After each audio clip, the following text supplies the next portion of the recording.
ನಬಾರ್ಡ್ನಲ್ಲಿ ಅನಗತ್ಯವಾಗಿ ಮಾಡಿದ್ದಾರೆ. ಹೋದ ಸಾರಿ 23-24ರಲ್ಲಿ 5,600 ಕೋಟಿ ರೂಪಾಯಿ ಕೊಟ್ಟಿದ್ರು ಶಾರ್ಟ್ ಟರ್ಮ್ ಲೋನ್ಗೆ ರೀಫೈನಾನ್ಸ್ ಮಾಡೋಕ್ಕೆ.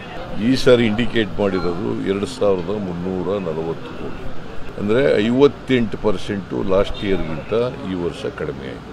ಇದು ಮಾಡಿರೋರು ಯಾರು? ಕೇಂದ್ರ ಸರ್ಕಾರ. ಅದರ ಮಂತ್ರಿ ಯಾರು? ಫೈನಾನ್ಸ್ ಡಿಪಾರ್ಟ್ಮೆಂಟು ಕೆಳಗಡೆ ತಾನೇ ಬರೋದು, ನಬಾರ್ಡು. ಕರ್ನಾಟಕ ರಾಜ್ಯಸಭಾ ಮೆಂಬರ್.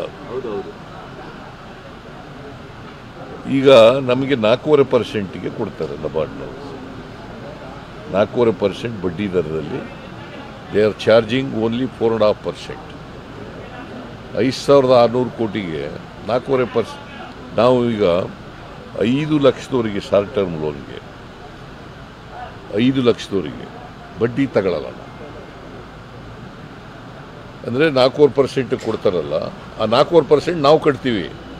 ಈಗ ನಾವು ಸಾಲ ಅವ್ರು ಕೊಡದೆ ಹೋದರೆ, ನಬಾರ್ಡ್ನವ್ರು ಕೊಡದೆ ಹೋದರೆ, ನಾವು ಈಗ ಇವ್ರ ಹತ್ರಕ್ಕೆ ಹೋಗ್ಬೇಕು, ಕಮರ್ಷಿಯಲ್ ಬ್ಯಾಂಕ್ಗಳಿಗೆ ಹೋಗ್ಬೇಕು. ಅಲ್ಲಿ ಬಡ್ಡಿ ಎಷ್ಟು ಕೊಡಬೇಕು ನಾವು? 10-12% ಕೊಡಬೇಕಾಗುತ್ತೆ. ಈಗಾಗಲೇ 1,200 ಕೋಟಿಗಿಂತ ಕೊಡ್ತಿದ್ದೀವಿ. ಇನ್ನೂ ಜಾಸ್ತಿ ಆದರೆ ಈ ವರ್ಷ ನಾವು 9,012 ಕೋಟಿ ಕೊಡಬೇಕು ಅಂತ ಮಾಡಿದ್ದೀವಿ. ಆ ಬಡ್ಡಿ ಎಲ್ಲ ಯಾರು ಕೊಡೋರು?